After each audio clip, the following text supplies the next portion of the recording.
નમસ્કાર દર્શક મિત્રો, ટેક્સ પ્લાનિંગ વિથ મુકેશ પટેલના વધુ એક એપિસોડમાં આપનું સ્વાગત છે. હું છું ચાર્મી. તમને ખબર જ હશે, આજે પણ આપણે વિલ અને વસિયતનામા વિશે જ વાત કરવાના છીએ.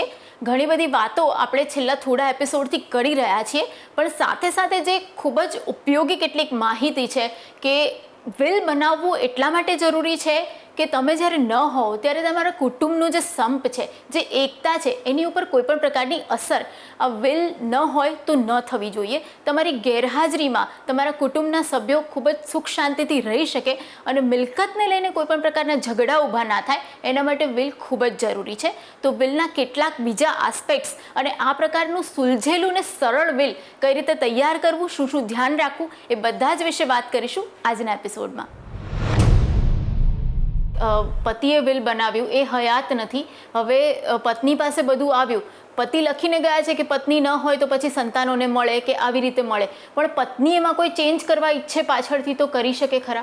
હવે પતિએ જે વસ્તુ પત્નીને માત્ર લાઈફ ઇન્ટરેસ્ટ માટે આપેલી છે અને પછી લખ્યું છે કે આ ઘર છે, એ પત્ની એમાં રહી શકે, પણ પછી મારા 2 દીકરાઓ છે, એમાંથી આ દીકરાને આપું તો પત્ની એમાં કોઈ ફેરફાર ન કરી શકે. ઓકે.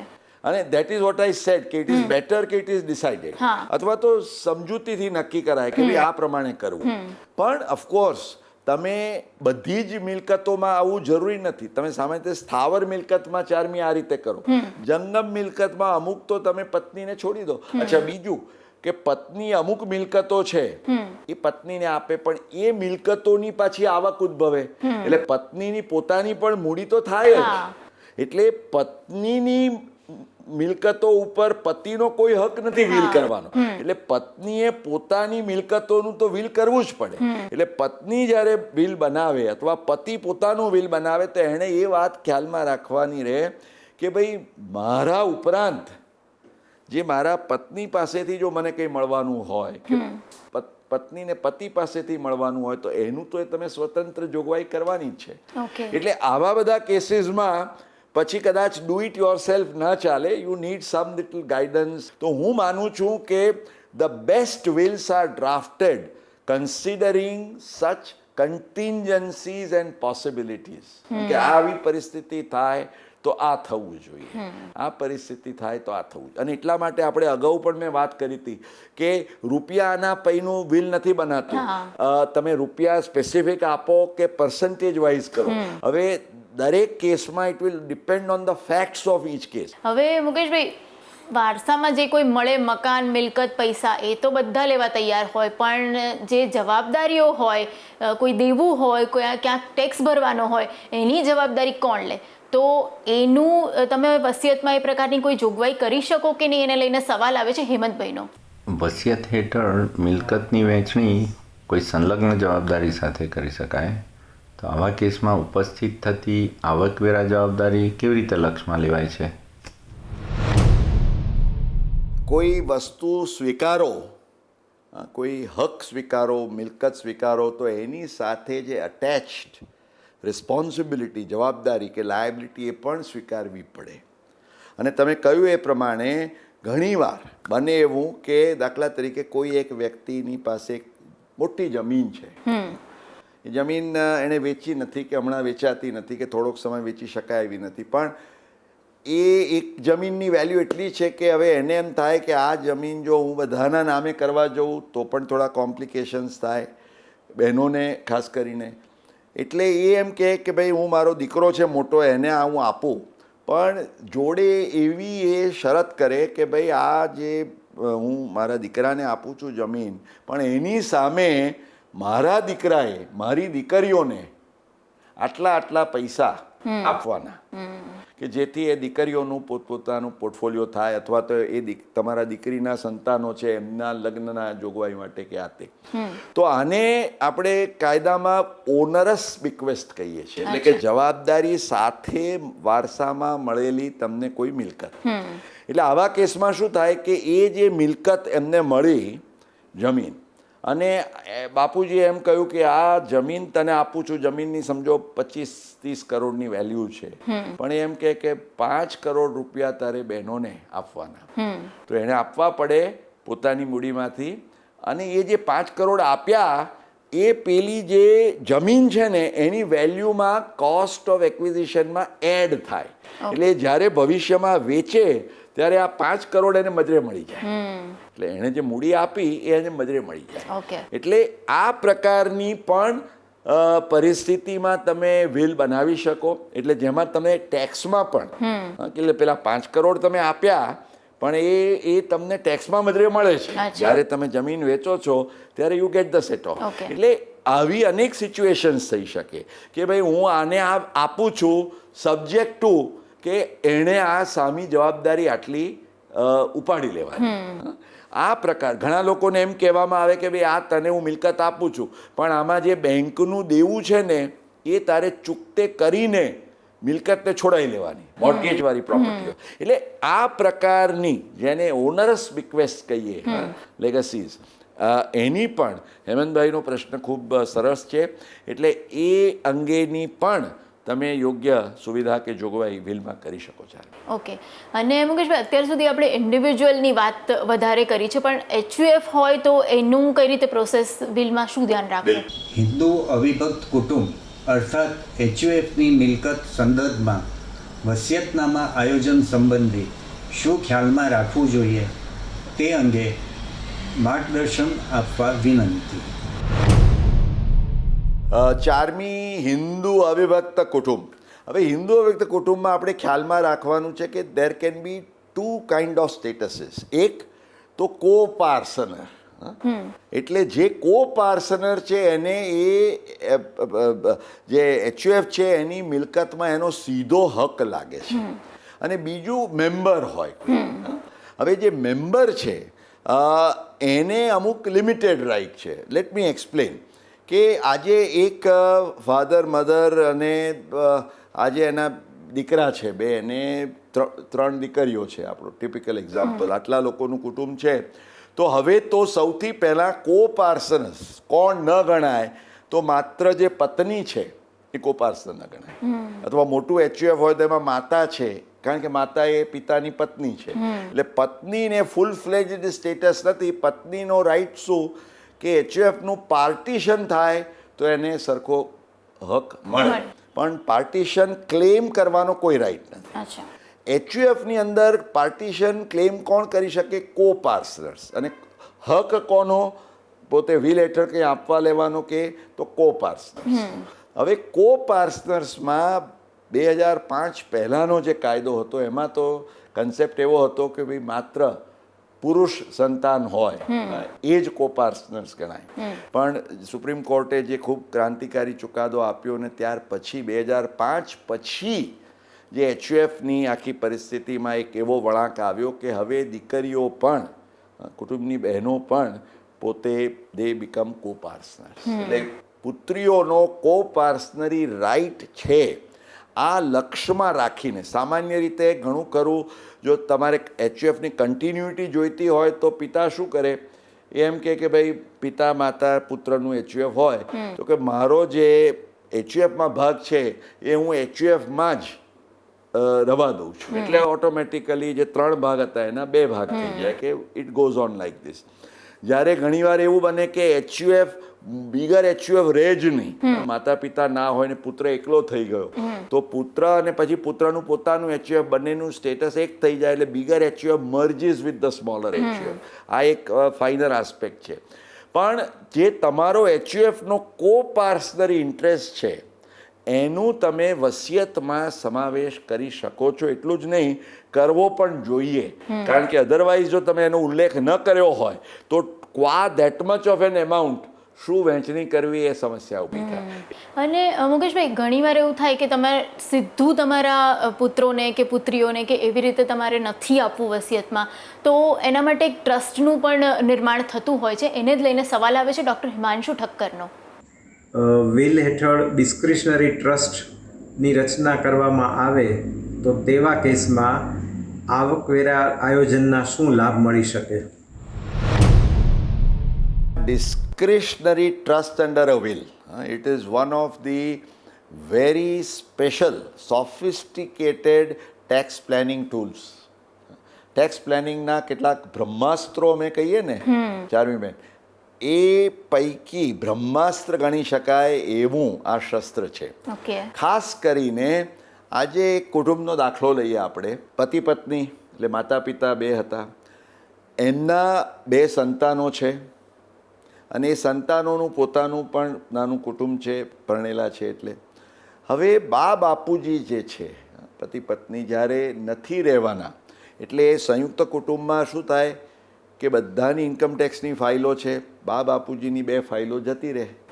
તમે ટેક્સ પ્લાનિંગ માટે પણ કોને વહેંચો, કારણ કે બધાના પોર્ટફોલિયોઝ ફૂલ છે. એટલે તમે ઈચ્છા એવી રાખો કે ભાઈ એક એવી એન્ટિટી ઊભી કરી શકીએ કે જે ઇન્કમ ટેક્સ માટે એક અલગ એન્ટિટી ગણાય. અને એને કારણે, કારણ કે આપણે ત્યાં ગ્રેડેડ ટેક્સ રેટ્સ છે, એટલે એ સંદર્ભમાં આ જે discretionary trust under the will, જેની આકારણી આવકવેરાના કાયદાની કલમ 164 સેક્શન 164 કહેવામાં આવે છે, એના આધારે થતી હોય છે. આવકવેરાના કાયદામાં એવી સ્પષ્ટ જોગવાઈ કરવામાં આવી છે કે કોઈ પણ વ્યક્તિના વિલ હેઠળ આવું એક ડિસ્ક્રિશનરી ટ્રસ્ટ કરવામાં આવ્યું હોય તો એમાંથી જે કોઈ આવક ઉદ્ભવે તમને, એ વ્યક્તિગત કે જે એઓપીના ઇન્ડિવિજ્યુઅલ રેટ્સના, એટલે પેલા 2.5 લાખ સુધી કોઈ ટેક્સ નહીં, પછી તમારો 5%, 20%, 30%, એ રીતના તમારા ટેક્સ સ્લેબ્સ પ્રમાણે એની આવકવેરાની આકારણી થાય. એટલે દેર ઇઝ અ બિગ એડવાન્ટેજ. એટલે થાય શું, તમે એમ વિચારો કે ભાઈ મારા માતા પિતા નથી રહ્યા, પણ માતા પિતાની જાણે ઇન્કમ ટેક્સની એક ફાઇલ અમે ઊભી કરી શક્યા છીએ, કારણ કે સો એન્ડ સો ફાધરનું ડિસ્ક્રિશનરી ટ્રસ્ટ હોય, સો એન્ડ સો મધરનું ડિસ્ક્રિશનરી ટ્રસ્ટ હોય. હવે તમે મને પૂછો કે ચાર્મીબેન, ડિસ્ક્રિશનરી ટ્રસ્ટ એટલે શું? ટ્રસ્ટ તો આપણે સૌ જાણીએ છીએ, પ્રાઇવેટ ટ્રસ્ટ. પણ આ ડિસ્ક્રિશનરી એટલા માટે કે જો તમે કોઈને સ્પેસિફિક ઇન્ટરેસ્ટ આપી દીધો હોય કે ભાઈ તારા 50%, તારા 30%, 20%, તો એ એની ઇન્કમ થઈ જાય, એમાં પ્લાનિંગ નથી થતું, કારણ કે તો એની ઇન્કમના સ્લેબમાં જાય. ડિસ્ક્રિશનરી ટ્રસ્ટને શું છે, એક અલગ એકમ ગણવામાં આવે છે, કારણ કે કોઈ એના બેનિફિશિયરીઝ હોય, પણ બેનિફિશિયરીઝનો એ આવકમાં જે હિસ્સો હોય એ નક્કી ના હોય. એ નક્કી કોણ કરે? એના જે ટ્રસ્ટી હોય ને, એ ટ્રસ્ટીને એ હિસ્સો નક્કી કરી આપવા માટે ની સત્તા આપવામાં આવે છે. એક હું તમને સિમ્પલ દાખલો આપું, દર્શક મિત્રો સમજી શકશે. દાખલા તરીકે એક હાઈ નેટવર્થ ઇન્ડિવિજ્યુઅલ છે ને એ લોકોના દરેકની ફેમિલીમાં બધાને અમુક કરોડ રૂપિયાની મૂડી છે, બધાને 50 લાખ ઉપરની ઇન્કમ છે. હવે જે કુટુંબના એક વડીલ છે એ પોતે આજે 5 કરોડ રૂપિયા મૂકીને જાય છે. હવે આજે 12%ના હિસાબે એના કેસમાં 60 લાખ રૂપિયાની આવક થાય છે. હવે જો શું થાય, આ 60 લાખ રૂપિયા એના ફેમિલીના કોઈ પણ મેમ્બરને આપ્યા હોત તો એ સીધા 30% વત્તા સરચાર્જ વત્તા સેસના બ્રેકેટમાં જતા રહે. પણ આ જો ટ્રસ્ટ તરીકે જુદા રાખે તો એક ઇન્ડિવિજ્યુઅલના રેટ્સ પ્રમાણે આના થાય, એટલે there will be a marked difference in the tax liability. સૌથી પહેલાં આ ફાયદો થાય. બીજું કે ડિસ્ક્રિશનરી ટ્રસ્ટના બે, અપાર્ટ ફ્રોમ ટેક્સ, બીજા બે મહત્ત્વના ફાયદાઓ છે. ચાર્મી, આપણે આપણા દર્શક મિત્રોને સમજાવવા જોઈએ. ઘણીવાર એવું બને કે તમે જે વિલ બનાવવા માંગો છો, તમારા હજી સંતાનો પ્રમાણમાં ઉંમરમાં નાના છે, you have got lot of assets. તમને એમ છે કે હું સીધી એમને આપી દઉં કંઈ મિલકત, તો બને એવું કે એને સાચવી શકે, ના સાચવી શકે. હજી કુમળી વયના છે, ગેરમાર્ગે ક્યાંક દીકરી હોય તો ખાસ કરીને મા બાપને ચિંતા રહે કે એ પૈસાને કારણે જ કોઈ એને સેજ ખોટી રીતે ક્યાંક ફસાવી દે. તો આવા બધા પ્રશ્નો તમને ન નડે એટલા માટે જો તમે એને બેનિફિશિયરી બનાવ્યા હોય અને કોઈક ટ્રસ્ટી જે બિલકુલ વિશ્વાસુ કે સક્ષમ વ્યક્તિ હોય એને તમે આ વહીવટ સોંપ્યો હોય, તો એનો ફાયદો શું થાય? અને even a beneficiary can be one of the trustee, એટલે એનો પણ પ્રશ્ન નથી. પણ એ જે ટ્રસ્ટીને તમે જવાબદારી સોંપી, તો એ trustee in the best interest of the beneficiaries એનો વહીવટ કરી શકે. અને પછી જ્યારે એને જરૂર લાગે એમ એટલા પ્રમાણમાં એ મિલકતની વહેંચણી કરી શકે. જ્યારે એને જરૂરી કે યોગ્ય લાગે ત્યારે એનો એ ડિઝોલ્યુશન પણ કરી શકે. એટલે દેર is a lot of flexibility along with tax planning. અને એનાથી એક ડગલું જો આગળ જઈને કહું તો જે હાઈ નેટવર્થ ઇન્ડિવિજ્યુઅલ્સ છે કે જ્યાં આગળ બધાની કરોડો રૂપિયાની સંપત્તિ હોય, એમને હંમેશા એક થોડોક ચિંતાનો વિષય રહે. કારણ કે હજી 4મી આપણે ન ભૂલવું જોઈએ કે ભારતમાં 1958થી માંડીને એકચ્યુઅલી 57થી માંડીને એસ્ટેટ ડ્યુટી 1985 સુધી રહી. જ્યારે આપણે વેલ્થ ટેક્સ, ગિફ્ટ ટેક્સ બધા હતા એ બધા જ કાયદાઓના બાષ્પીભવન થઈ ગયા. પણ 85 સુધી એસ્ટેટ ડ્યુટી હતી ને એ સમય એવો હતો કે રાજા રજવાડાઓ પણ ખલાસ થઈ ગયા હતા. કેમ? કારણ કે 20 લાખ રૂપિયા ઉપરની તમારી એસ્ટેટ હોય તો 85% એસ્ટેટ ડ્યુટી હતી. અને આજે દુનિયાના કેટલા બધા દેશોમાં you have either the death duties or you have the inheritance tax કે બધા જાતની કાયદાકીય અને ટેક્સની જવાબદારીઓ હોય છે. તો આ કેસની અંદર you have to keep in mind કે જો તમે આવું ડિસ્ક્રિશનરી ટ્રસ્ટ બનાવો તો તમે you can easily skip 2 or 3 generations from the estate. In fact વિદેશોની અંદર અમેરિકા અને ઇંગ્લેન્ડમાં તો આ જ્યાં ડેથ ડ્યુટી કે ઇનહેરિટન્સ ટેક્સ હોય છે ને, અને ઇંગ્લેન્ડની જ વાત કરું તો દર્શક મિત્રો માનવું અઘરું છે પણ 3.5 લાખ પાઉન્ડ એટલે તમે જો કહીએ તો 3.5 કરોડ રૂપિયા, 1 પાઉન્ડનો 100 રૂપિયા બી ગણો તો કંઈ વેલ્યુ નથી. એના ઉપર સીધી તમને ડેથ ડ્યુટી લાગે. તમારા હાથમાં રહે શું?